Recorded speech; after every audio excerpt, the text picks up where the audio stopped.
The Breitling Navitimer is an epic watch, period. It's got its lovers and its haters for sure, but even its most diehard detractors have to at least acknowledge that, of all the famous chronograph wristwatches, this one is the absolute daddy. And now there's a new one. Want to save money on your next watch? The Watchfinder price promise means you'll get the best price. Search Watchfinder to discover more. Please do subscribe and click the notification bell if you like these videos, it really does help. Thank you.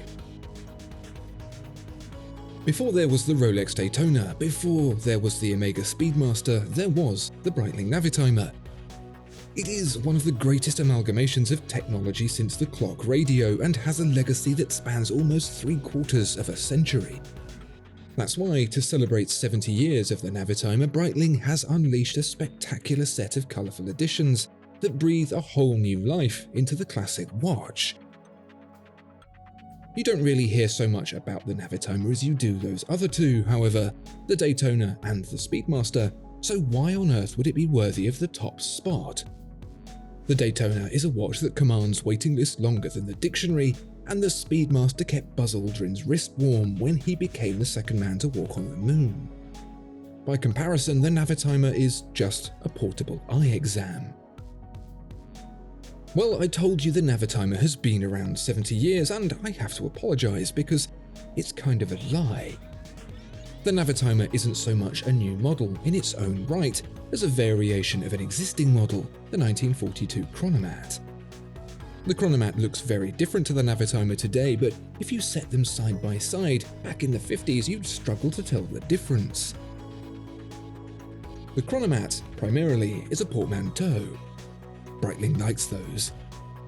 It's also a computer, a smartwatch with no battery if you like, that gave industry brainboxes a handy, portable tool with which to calculate complicated sums on the fly. It's a chronograph for mathematicians. Chronomat. Now you know.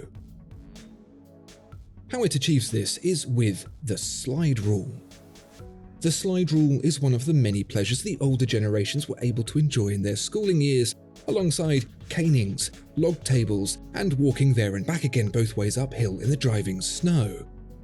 The slide rule is a mechanical way to make what would be a tricky bit of mental arithmetic an absolute breeze, and old Willie Breitling had the wizard wheeze of adding one to his famed chronograph watches.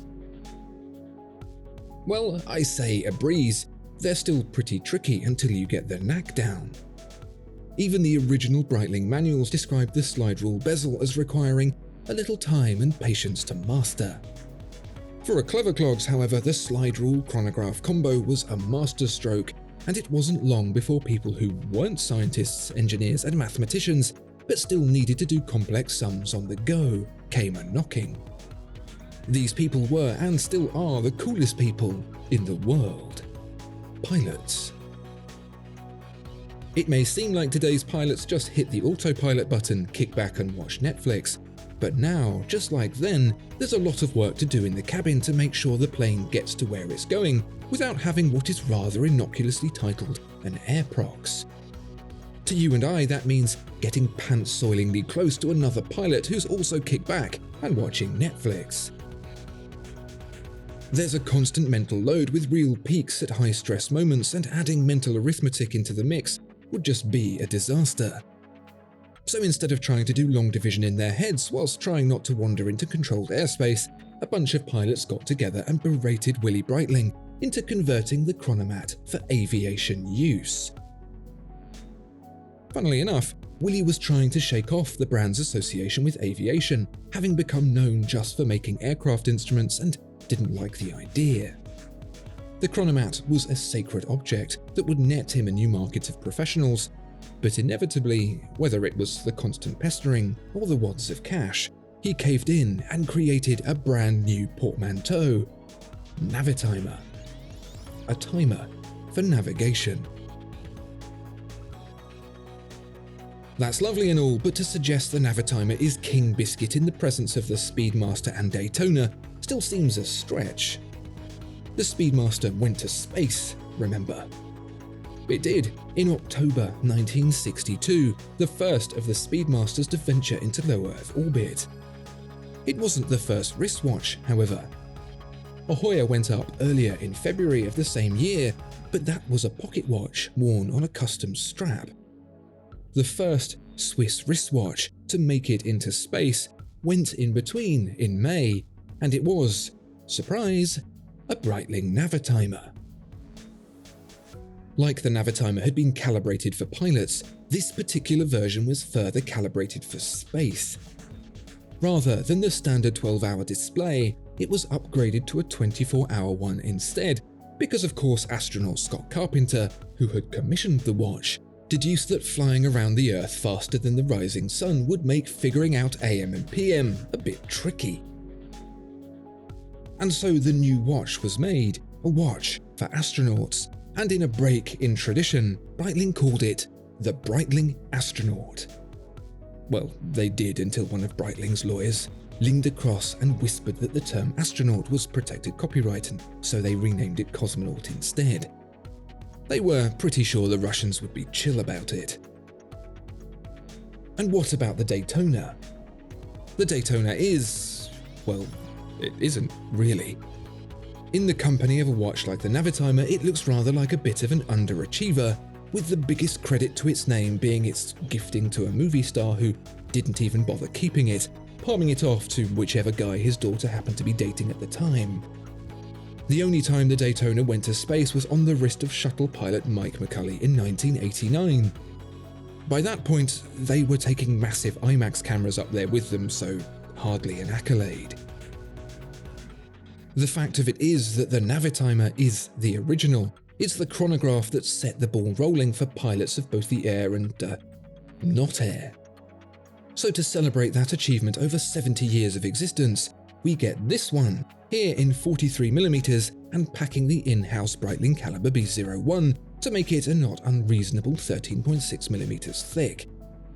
It stands out with a fetching blue dial with punchy black subdials, and you can choose green or copper too if you like, or a more traditional black or silver.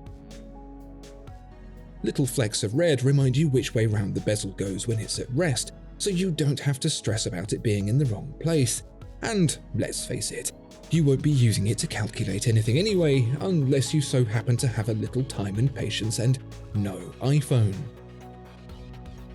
But where the unremarkable spec is a little underwhelming, the quality of the thing takes over. Breitling has been pushing fine detail hard recently, with everything from the crispness of the details to the sparkle of the sunburst dial, elevating its feeling of value higher than ever before. Even the view into the B01 in the back with some of the wheels and levers on show, and the Breitling motif in the bifolding clasp feel like a step up. And that's where this watch delivers in its most unexpected way, because with that increase in visual juice doesn't come a ridiculous price. On leather, the right choice if you ask me, it's a shade under £7,000, almost half the price of its rival Daytona. It's ahead of the Speedmaster by a cool £1,500, but a close study reveals an easy justification in the execution of that finer detail. With only 30 meters of water resistance, it misses out on the Daytona by quite some way. However, being a pilot's watch, if you find yourself in the drink, it's all rather moot anyway. You will, like Scott Carpenter did when he ruined his Cosmonaut on Splashdown, quickly realize you've got bigger problems. For pretty much half the price, the Breitling Navitimer B01 Chronograph 43 easily gives you twice the clout you'd get from a Rolex Daytona. It beat the Daytona into existence, into the air, into space.